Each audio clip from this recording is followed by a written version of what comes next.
Natalie, I've been hammering on Sachs and Jensen because they've been at the lead of kind of this. It doesn't matter who wins in AI, and aren't we being greedy? Aren't we being terrible as Americans because we want to hoard these chips? I think the comment was we want to hoard these chips ourselves.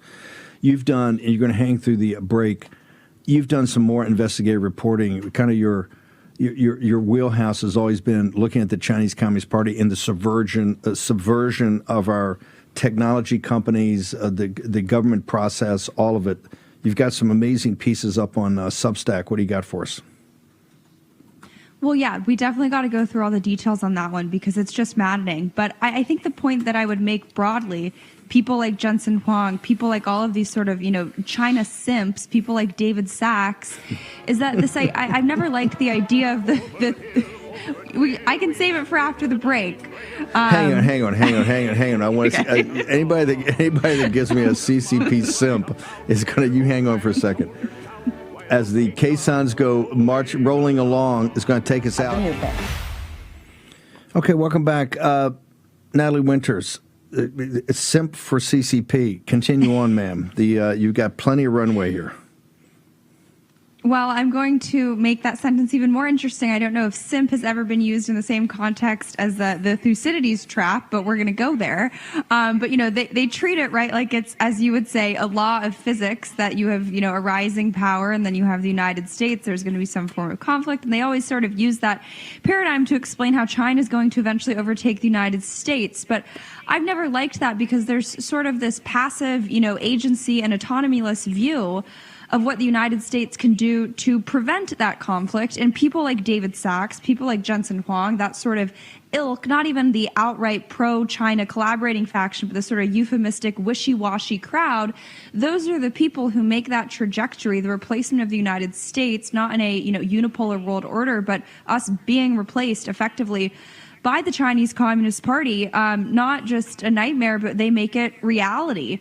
And I think some of the words we've heard from President Trump talking about Chinese students, most recently with Laura Ingraham, are quite concerning. I would argue that we need to be at a Manhattan Project level of not just decoupling from the Chinese Communist Party, but understanding the hybrid, unrestricted warfare that we're at with them, and how it is American useful idiots who are getting very wealthy off of collaborating with China, and it's our tax dollars that are propping up the same apparatus and ecosystems that are now being weaponized against us.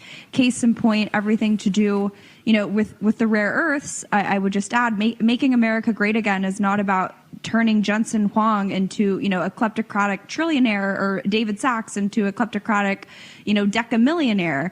But the rare earth one, I think, is a really interesting example, sort of what you were talking about with, us, the taxpayers, not seeing any upside to where our money is going to every corner of the earth. But in this case, it's actually funding our demise. I uncovered several studies and research into rare earths being done essentially at China's top lab, their kind of state key laboratory for what they call rare earth materials and chemistry. It was founded by China's sort of grandfather of all their rare earth tech. It's this laboratory that has allowed them to really consolidate, monopolize, and ultimately weaponize so much of the global rare earth supply, but also the refinement capabilities of it. It's super granular research. If I read you the titles of the papers, my eyes would bug out, and I'm sure yours would too. So you can read it on there. They're showing the article on the screen. But the Department of Energy, the National Science Foundation, and even the Office of Naval Research and the Naval Research Laboratory have been sending our tax dollars to research that is being concurrently conducted between American researchers and their counterparts at this Chinese Communist Party-run laboratory that is really a central node in their efforts to shore up these resources. And in reading through some of these papers, I actually found active, Energy Department money going to studies that are listed as part of the 100 Talents program, which not only have we seen several indictments and espionage cases come from that, but on face value, even the most euphemistic description of it by the Chinese Communist Party, it's to steal high-value technology from the West, particularly from the United States. And I just think this story is such a wonderful yet just ominous and scary metaphor for what we have subsidized our own demise, right? Like the Chinese Communist Party says, it's strangling us with our own systems. And I don't want to hear a peep from the Faucis of the world, the broader, equally compromised, right, scientific community that preaches the collaborationists, they're the collaborators, and I use that in the sense that all they want to do is collaborate with the Chinese Communist Party, while collaborating with a regime that wants to not just steal your IP, but steal your IP to replace you, doesn't go over quite well. What? Give me this again. They're funding what? The very studies that are down. Walk me through the studies. How does this fit in? So China's key state laboratory for rare earth materials and chemistry.